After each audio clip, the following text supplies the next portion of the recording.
त्रिपुरा नाम का एक गांव था। उस गांव में कुआं ना होने की वजह से सभी गांव वाले नदी से ही पानी लाया करते थे। एक दिन गांव की एक औरत निर्मला नदी के किनारे बैठकर कपड़े धो रही थी। तभी उसे नदी से डरावनी आवाज सुनाई दी। कौन है यहाँ जो मुझे डरा रहा है? अरे कौन है यहाँ?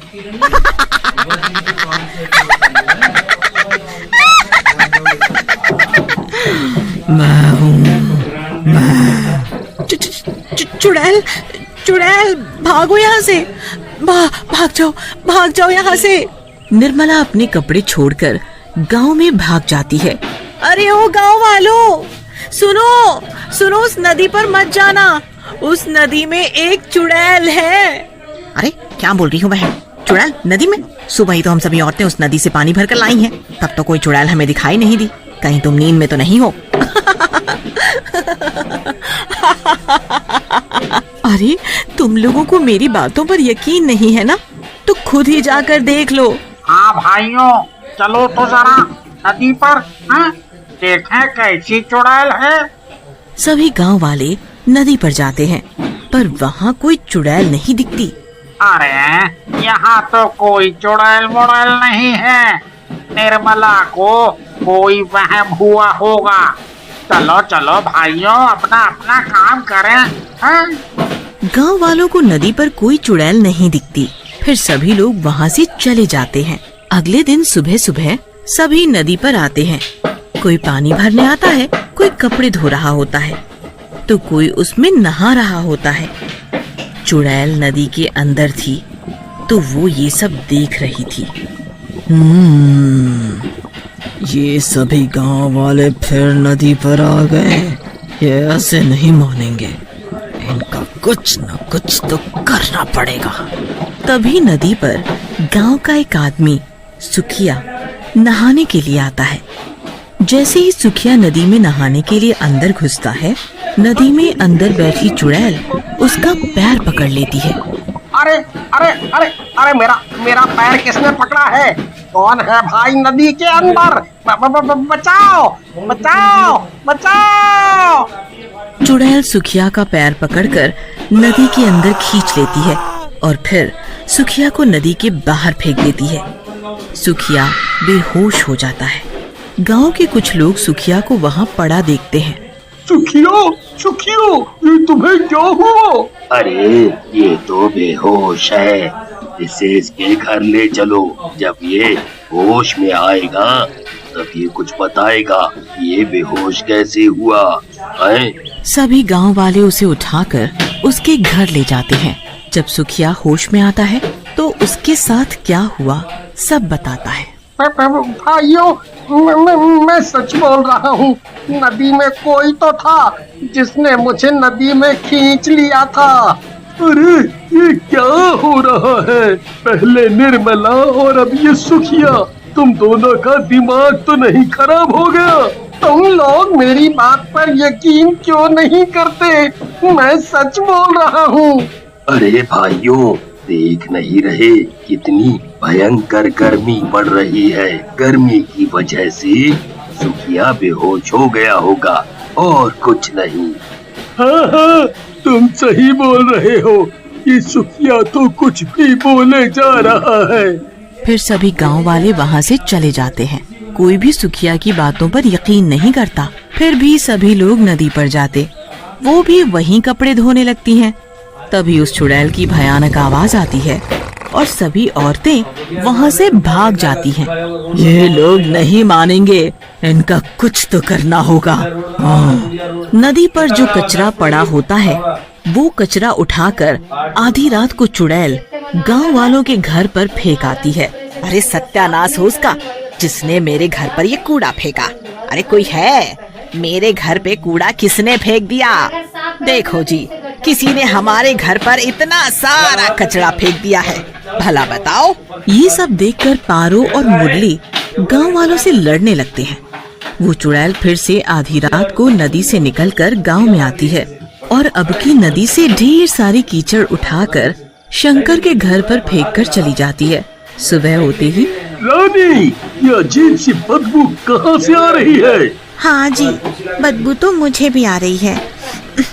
ये बदबू शायद बाहर से आ रही हो। दोनों बाहर जाकर देखते हैं तो उनके घर पर ढेर सारी कीचड़ पड़ी होती है। ए, ये कीचड़ किसने डाला मेरे घर पर? इसकी इतनी हिम्मत!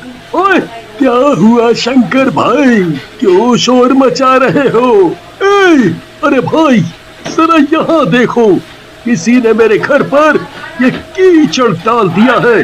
पता नहीं कौन है वो। अगर पता चल गया ना, छोड़ूंगा नहीं उसे। हाँ। शांत रहो शंकर भाई, किसी ने तुम्हारे साथ मजाक किया होगा। कोई बात नहीं, अभी तो मैं चुप हूँ, पर अगली बार ऐसा कुछ हुआ ना तो उसे छोड़ूंगा नहीं। हाँ। सभी गांव वाले वहां से चले जाते हैं। जब रात को सभी गांव वाले सो जाते हैं तो नदी वाली चुड़ैल फिर से गांव में आती है। जब वो चुड़ैल कूड़ा उठाकर लोगों के घरों पर फेंक रही होती है, तभी गांव का एक आदमी किशन लाल अपने घर की खिड़की से उस चुड़ैल को कूड़ा फेंकते हुए देख लेता है। हमारे गांव में चुड़ैल, पर ये चुड़ैल यहाँ क्या कर रही है? अच्छा, अब पता चला, ये चुड़ैल ही थी जो सभी के घरों पर कूड़ा कचरा डाल जाती है। सुबह होते ही ये बात गांव वालों को बतानी पड़ेगी। भूरा के घर पर चुड़ैल कूड़ा डाल कर गई तो वो भूरा सभी गांव वालों से लड़ रहा होता है। हद हो गई अब तो, ये रोज रोज कौन कूड़ा कचरा डाल जाता है, कभी किसी के घर तो कभी किसी के। आज उसने मेरे घर पर कूड़ा डाला, इसकी इतनी हिम्मत, एक बार हाथ लग जाए छोड़ूंगा नहीं उसे। हाँ। किशन लाल ने रात में चुड़ैल को देखा था, तभी वो वहाँ आ जाता है। रुको रुको रुको, तुम सभी लोग लड़ना बंद करो। तुम सभी के घरों पर कूड़ा अपने गांव में किसी ने भी नहीं डाला। ये क्या बोल रहे हो तुम? मेरे घर पर किसी ने भी कूड़ा नहीं फेंका, तो किसने फेंका? जल्दी बताओ, जल्दी। हाँ, बताता हूँ। पहले तुम सब सरपंच जी के घर चलो, वहीं बताऊंगा सब। फिर सभी मिलकर सरपंच जी के घर जाते हैं। क्या बात है, तुम सभी लोग एक साथ यहाँ? सरपंच जी, बात ही कुछ ऐसी है कि सभी को यहाँ आना पड़ा। हाँ, बोलो ना। सरपंच जी, हमारे गांव में चुड़ैल है जो उस नदी के अंदर से आई थी। देखा, मैंने सच बोला था ना, उस नदी में चुड़ैल ही थी जिसे मैंने देखा था। इसका मतलब जब मैं नदी में नहाने गया था तो उसी चुड़ैल ने मेरे पैर पकड़े होंगे और मैं बेहोश हो गया था। हाँ, तुम सभी सही हो। उस नदी में एक चुड़ैल रहती है, मैंने खुद उसे देखा है गांव में। गांव में? हमें तो कभी कोई चुड़ैल दिखाई नहीं दी। किशन लाल सभी गांव वालों को बताता है। आधी रात को जब मैं पानी पीने के लिए उठा तो मेरी नजर खिड़की के बाहर गई तो देखा एक चुड़ैल सभी के घरों पर कूड़ा फैला रही थी। और तो और गांव में भी चारों तरफ कूड़ा ही कूड़ा फैला दिया। जब वो कूड़ा फैला कर जाने लगी तो मैंने उसका पीछा किया और वो चुड़ैल नदी के अंदर चली गई। पर मेरी समझ में ये नहीं आ रहा कि वो चुड़ैल ऐसा क्यों कर रही है। अब नदी पर जाना खतरे से खाली नहीं है। सरपंच जी, अगर हम लोग नदी पर नहीं जाएंगे तो पिएंगे क्या?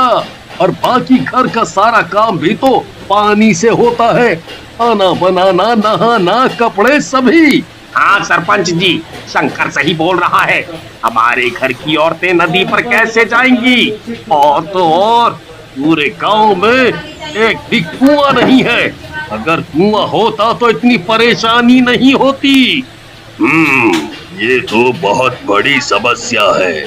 मैं सोच रहा था कि किसी तांत्रिक बाबा को बुलाया जाए गांव में, वो ही कुछ कर सकते हैं। अब सभी गांव वाले सरपंच की बात मान लेते हैं और सरपंच जी एक तांत्रिक बाबा को बुलाकर सारी बात बताते हैं। अच्छा, इसलिए तुमने मुझे यहाँ बुलाया। तुम चिंता मत करो, हम सब ठीक कर देंगे। अगर चाहते हो कि वो चुड़ैल नदी छोड़कर भाग जाए, उसके लिए हमें गांव के बीचों बीच बैठकर हवन करना पड़ेगा। हवन की सारी तैयारियां हो जाती हैं। तांत्रिक बाबा हवन करने के लिए बैठ जाते हैं और सारे गांव वाले आसपास खड़े होकर देखते हैं। तांत्रिक बाबा मंत्र पढ़ते हैं और अपनी पोटली से भभूत निकालकर पूरे गांव में छिड़क देते हैं। सरपंच जी, वो चुड़ैल अब इस गांव में कभी नहीं आएगी। बाबा, गांव में चुड़ैल नहीं आएगी, पर नदी का क्या? हमारे गांव की सभी औरतें नदी से पानी लाती हैं। तभी चुड़ैल वहाँ आ जाती है। तुम लोग मेरा कुछ नहीं बिगाड़ सकते, मैं बहुत ताकतवर हूँ। इस तांत्रिक को तो मैं फूंक मारकर हवा में उड़ा सकती हूँ। तुम क्यों गांव वालों को परेशान कर रही हो? वो लोग नदी पर जाते हैं पानी भरने, तो तुम उन्हें डरा कर भगा देती हो या फिर उनके घरों पर कूड़ा कचरा डाल देती हो। क्या कूड़ा कचरा मैं करती हूँ? जरा चलो तुम सब नदी पर मेरे साथ। चुड़ैल सभी गांव वालों को अपने साथ नदी पर ले जाती है। देखो जरा इस नदी को, तुम सब देखो, तुम लोगों ने इस नदी की क्या हालत कर दी है। मैं तो आराम से नदी के अंदर सो रही थी, पर तुम सभी गांव वालों ने इस नदी में इतना कचरा फैला दिया, जिसकी वजह से नदी का पानी दूषित हो गया और मुझे नदी के अंदर घुटन महसूस होने लगी, जिसकी वजह से मैं नदी के बाहर आ गई और तुम लोगों को यहाँ से भगा दिया। तुमने हमारी औरतों को पानी नहीं भरने दिया, हम लोग कहाँ जाएं अब पानी भरने? तुम लोग बहुत ही गंदे हो। अपना घर तो साफ रखते हो और सारी गंदगी नदी पर करते हो, तो कोई नहा रहा है उसमें, और तो और उसी में तुम लोग जानवरों को भी नहला रहे हो। फिर उसी पानी को तुम लोग पीने के लिए ले जाते हो। इतना गंदा पानी तुम सभी कैसे पी सकते हो? इसीलिए मैंने सोचा कि तुम लोग ऐसे नहीं मानोगे, तुम सबको सबक सिखाना जरूरी था। तुम सही बोल रही हो, तुमने हमारी आंखें खोल दी। आज के बाद हम सभी लोग नदी पर गंदगी नहीं करेंगे। हाँ, अगर हम सब नदी पर काम करेंगे तो गंदगी तो होगी ही। इसका हल भी मैं बताती हूँ। सरपंच जी, आप गांव में 2-3 कुएं बनवाएं। गांव में कुएं होंगे तो किसी को भी नदी पर आने की जरूरत नहीं होगी, सारा काम घर पर ही हो जाएगा।